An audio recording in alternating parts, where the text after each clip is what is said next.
Hi, this is Soul Sync Living. Ever wonder why some habits are so hard to break? Why you might reach for a drink, scroll endlessly, or shop compulsively, even when you know it's not what you truly want?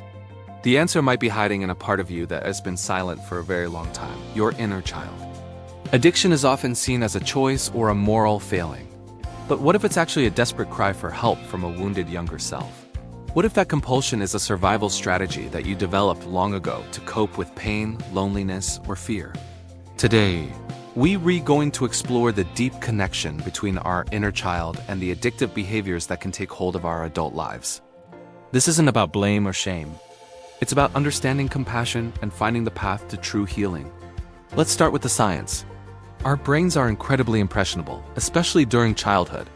When a child experiences trauma, and this doesn't have to be a major event, it can be emotional neglect, feeling unseen, or constant stress. It literally changes the brain's architecture.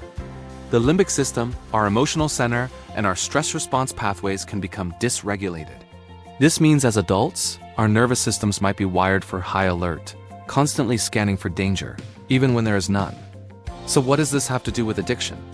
Well, when you feel overwhelmed by anxiety, shame, or that deep, gnawing feeling of emptiness, your brain desperately seeks relief. An addictive behavior, whether it's alcohol, food, or even workaholism, can provide a temporary hit of dopamine, a feel-good chemical. For a brief moment, the pain is soothed. That drink quiets the inner critic. That purchase fills an emotional void. In essence, the addictive behavior becomes a way to regulate a nervous system that never learned how to regulate itself in a healthy way. It's a very clever, though ultimately harmful, attempt by our subconscious to self-soothe. This is where the concept of the inner child becomes so powerful. From a psychological perspective, this aligns perfectly with attachment theory. If our early needs for safety, love, and connection weren't consistently met by our caregivers, we develop what's called an insecure attachment style. The inner child represents these unmet needs. It's the part of us that still feels small, unheard, and abandoned. The dopamine-seeking patterns of addiction are often a direct reflection of this. It's not just a chemical craving.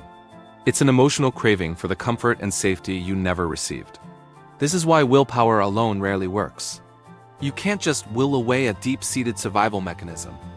Healing requires creating a profound sense of safety and learning how to emotionally regulate from the inside out. Now let's shift from the science to the soul, to the holistic perspective. This is where the real transformation happens. The first and most crucial step in inner child work is to reframe addiction. It is not a character flaw. It is a survival strategy. Your younger self did the best it could with the tools it had to endure unbearable feelings. Seeing it this way allows you to drop the heavy cloak of shame and approach yourself with compassion. Imagine talking to a scared child. You wouldn't yell at them or shame them.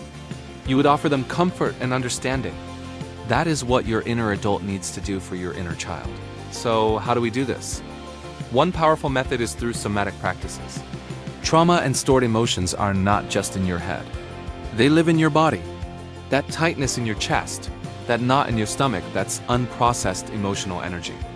Practices like somatic experiencing, gentle yoga, or even just deep, conscious breathing help release this stored pain. When you breathe into those tense places and allow the feelings to surface without judgment, you are telling your body it is finally safe to let go. You are discharging old, stuck energy that has been driving your compulsive behaviors for years. Another key is reconnecting with your inner child's unmet needs.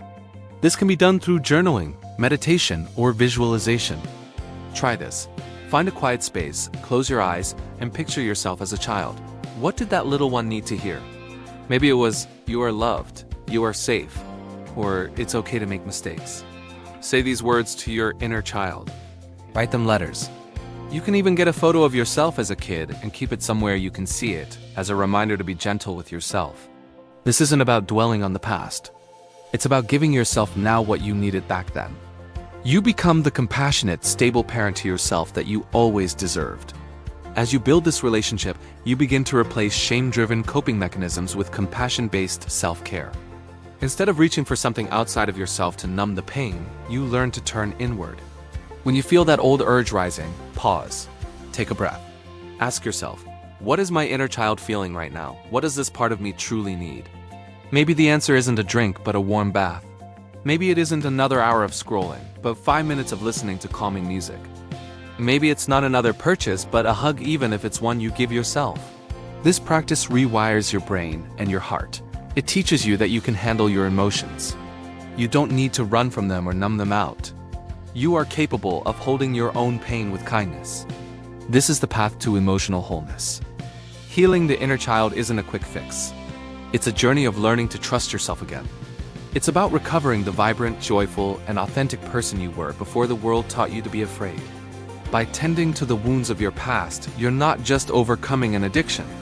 You are reclaiming your entire self. You are coming home.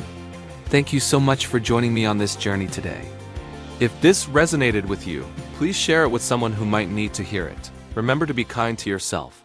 We'll see you next time at Soul Sync Living.